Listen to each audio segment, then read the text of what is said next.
નમસ્કાર, GS news 24/7 માં આપનું સ્વાગત છે। હવે જોઈએ આજના સમાચાર।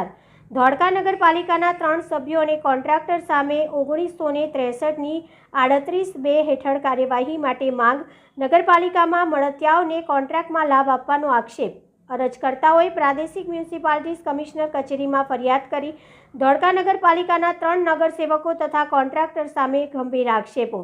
ધોળકા નગરપાલિકાના 3 નગરસેવક અને તેમના માનીતા કોન્ટ્રાક્ટરને કોન્ટ્રાક્ટ આપવાના નિયમોને નેવે મૂક્યાનો આક્ષેપ।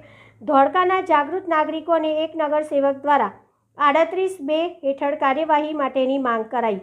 ખોટી રીતે કોન્ટ્રાક્ટરને કોન્ટ્રાક્ટ આપી મલાઈ મોટી મલાઈ ખાધાનો ગંભીર આક્ષેપ કર્યો છે। સમગ્ર મામલો બહાર આવતા ધોળકા નગરપાલિકામાં ખળબળાટ। અરજદારોને હજી પણ ન્યાય નહીં મળે તો કાયદાકીય રીતે ઉચ્ચ કક્ષાએ રજૂઆત કરશે। આરટીજીએસથી નાણાં લીધા હોવાનો ગંભીર આક્ષેપ કરવામાં આવ્યો છે। તંત્રી અહેવાલ મહેન્દ્રસિંહ ડાભી, જીએસ ન્યૂઝ 24/7, ધોળકા।